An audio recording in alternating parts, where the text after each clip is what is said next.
Welcome to Agarwal Editorials. Today we are going to discuss on the deliberations on draft digital personal data protection rules. They must be open and it should not be a secret affair. तो क्या हुआ था, सबसे पहले 2017 में एक case हुआ, justice के S Puttaswamy versus union of India case, जिसने ये अफर्मेशन दी कि जो प्रिवेसी है वो हमारा एक फंडामेंटल राइट है। तो उसके बाद पिछले साल एक आर्टिकल आया और फिर अब उसके जो रूल्स आए हैं 2025 में उसका हम देखेंगे। तो बैकग्राउंड यही है कि जो एक्ट है वो एक साल पहले आया, 7 इयर्स का डिले लग गया कॉम्प्रिहेंसिवली डाटा प्रिवेसी प्रोटेक्शन को इंडिया की रैपिड डिजिटल ग्रोथ के साथ कोइंसाइड होने में। तो प्रपोज रूल्स एंड डायरेक्शंस यही थे कि जो ऑनलाइन सर्विसेज हैं उन्हें अपना डाटा कलेक्शन का पर्पस यूजर्स को बताना चाहिए, चिल्ड्रन का ऑनलाइन डाटा सेफगार्ड होना चाहिए और जो data protection board of India है वो इस्टेब्लिश किया जाना चाहिए ऑनलाइन सर्विसेज के द्वारा, ताकि हम बता सकें कि हमारा जो डाटा है हमें कब शेयर करना चाहते हैं, कब नहीं करना चाहते हैं। फिर government define standards for government agency exemptions and breach procedures. Institutional design concerns for DPBI remain unresolved. तो ये अभी तक हमारे पास जो डीपीबीआई हम बनवाना चाहते थे वो नहीं बना। Issue with the rule making process. तो अब इसमें क्या इश्यूज रहे इन रूल्स को बनाने में कि जो गवर्नमेंट है उसने ये काम बहुत सीक्रेटिवली किया, ना ही पब्लिक और इंडस्ट्री स्टेक होल्डर्स का इनपुट लिया ही नहीं। Since the justice B N Srikrishna committee, the government has consistently avoided transparent consultation. Need for an open deliberative process. तो ट्रांसपेरेंसी हमें पता है इज़ द की, तो कंसल्टेशन की जानी चाहिए थी पब्लिक और इंडस्ट्री बॉडीज से। ओपन डायलॉग से क्या होता है कि डाटा कलेक्शन मिनिमाइज कर पाते, डिस्क्लोजर्स प्रमोट कर पाते हम, और personalize penalize negligence in data protection, discourage private and government surveillance practices, timely implementation and public confidence. तो इंडियंस ने काफ़ी देर से वेट किया है प्रिवेसी राइट्स का आने का, सिंस 2017। तो confidence in data protection depends on both private sector and government adherence to serious privacy measures. Next we have is India needs to prioritize preventive care. तो जैसे कि हम इस डायक्टोमी पे आ रहे हैं कि वैसे तो हमारी लाइफ एक्सपेक्टेंसी बढ़नी चाहिए थी, पर लेकिन हम देख रहे हैं कि अर्ली ऑनसेट हो रहा है डिसीजेस का, जिससे प्रोडक्टिविटी और फाइनेंशियल स्टेबिलिटी दोनों डिस्टर्ब हो रही हैं। तो इंडिया एक हेल्थ केयर क्राइसिस फेस कर रहा है because of the rising cost और इंक्रीजिंग डिसीज बर्डन। तो हम क्या देख रहे हैं कि हमारे में नॉन कम्युनिकेबल डिसीज़ बहुत ज़्यादा बढ़ रही हैं, जैसे कि heart disease, stroke, diabetes, cancer.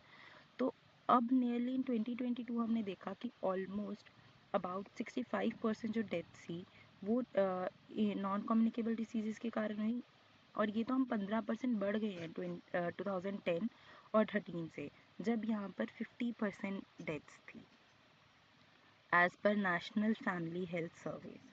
Then high risk factors for NCDs.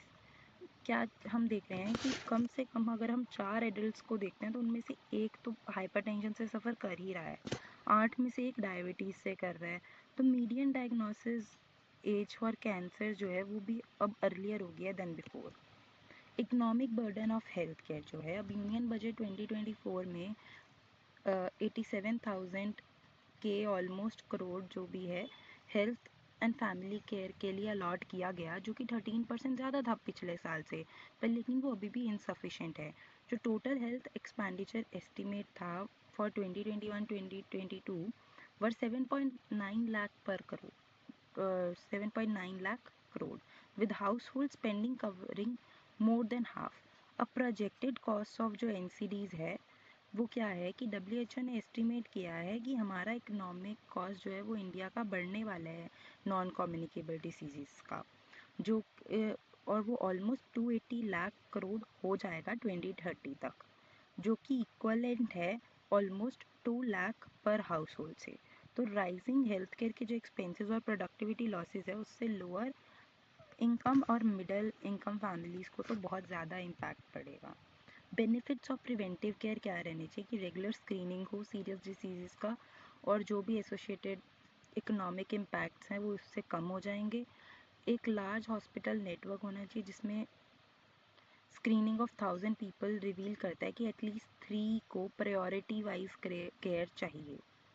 Targeted preventive screenings, तो स्क्रीनिंग्स होनी चाहिए जैसे कि ब्रेस्ट कैंसर की मैमोग्राम्स के थ्रू, लंग कैंसर की via low dose CT, heart disease की via echocardiography and treadmill stress test. Policy recommendations यही है कि जो टैक्स डिडक्शंस है वो कम कर देना चाहिए। जो टैक्स डिडक्शन की लिमिट पहले 5000 थी, अब उसको कम से कम 15000 कर देना चाहिए अंडर सेक्शन 80D, ताकि लोग प्रिवेंटिव चेकअप्स जाके करवाएं। एक्सपैंड पब्लिक हेल्थ प्रोग्राम्स, तो ये जो अर्ली इंटरवेंशन है उनको स्ट्रेंथन करना चाहिए with Ayushman Bharat and wellness centres. Promote affordable screenings, तो सब्सिडाइज कर देना चाहिए स्क्रीनिंग को between the age of 40 to 60 years. Encourage private sector involvement, तो प्राइवेट सेक्टर को mandate minimum preventive screenings at private hospitals and offer insurance coverage for preventive care. तो private sector का जो नेटवर्क है जैसे कि काफ़ी बड़ा है, तो उनको भी हमें ये करना पड़ेगा कि मिनिमम इतने प्रिवेंटिव स्क्रीनिंग्स तो होने ही चाहिए उनके हॉस्पिटल्स पे, और कुछ इंश्योरेंस कवरेज उन्हें देना पड़ेगा।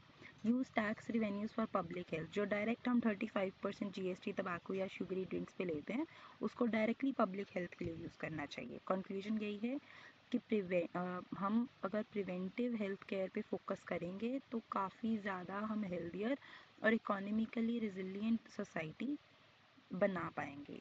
Thank you.